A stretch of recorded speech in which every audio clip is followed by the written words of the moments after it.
Saat ini setiap tanggal kelahiran Nabi Muhammad SAW dikenal sebagai Hari Maulid Nabi yang diperingati pada 12 Rabiul Awal. Ibu Nabi bernama Aminah dan ayahnya bernama Abdullah.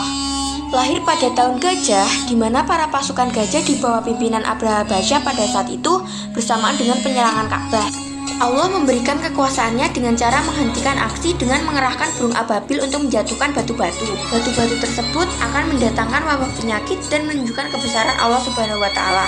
Peristiwa kelahiran Nabi Muhammad SAW ada di Qiyas Al-Fil dengan arti tahun gajah. Nabi menjadi seorang yatim saat masih dalam kandungan. Untuk melanjutkan hidupnya di masa kecilnya bersama dengan kakeknya yang bernama Abdul Muthalib. Ibu persusuan Nabi Muhammad adalah Halimah Sa'diyah yang ikhlas menyusuinya. Nabi lahir di rumah Abu Thalib, yaitu paman Nabi di masa kecilnya. Rasulullah menjalani seluruh kehidupan dan tumbuh seperti anak pada umumnya. Pada suatu ketika, Nabi bercerita bahwa 2 kali duduk mendengarkan pesta perkawinan yang ada di zaman jahiliyah. Pada kejadian tersebut, Allah menutup telinga Nabi Muhammad sehingga tertidur dan terbangun pada esok hari. Kemudian Nabi tidak pernah lagi memiliki niat untuk mengikuti perbuatan yang buruk.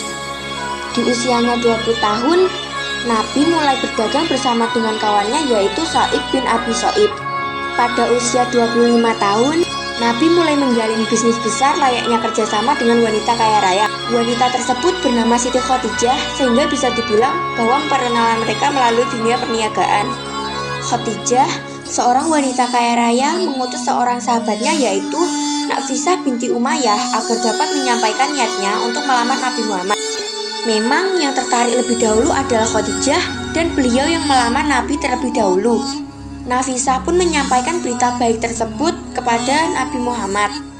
Dan akhirnya Nabi Muhammad pun menerima lamaran dari Khadijah. Nabi Muhammad menikahi Khadijah di usia 28 tahun. Dengan begitu, maka Nabi Muhammad dan Khadijah resmi menikah, menambah istimewa kisah Nabi Muhammad. Nabi Muhammad adalah Nabi Ulul Azmi yang diberikan wahyu oleh Allah. Wahyu pertama yang didapatkan oleh Nabi Muhammad adalah mimpi dihampiri oleh malaikat Jibril. Rasulullah menyendiri di Gua Hira yang tepatnya berada di samping Jabal Nur. Wahyu yang didapatkan adalah surah Al-Alaq ayat 1-4. Dakwah yang dilakukan Rasul secara terang-terangan ini mendapatkan pertentangan keras dari kaum Quraisy. Banyak kaum yang menilai bahwa Nabi Muhammad sudah gila. Bahkan sampai dilempar batu dan kotoran ke tubuh Nabi Muhammad. Banyak yang khawatir jika dakwah yang diajarkan oleh Nabi Muhammad akan merusak penyembahan berhala yang sudah dilakukan sejak zaman nenek moyang. Ada juga kaum yang rela memberikan uang kepada Abu Thalib agar Rasul wafat. Dan banyak rencana-rencana pembunuhan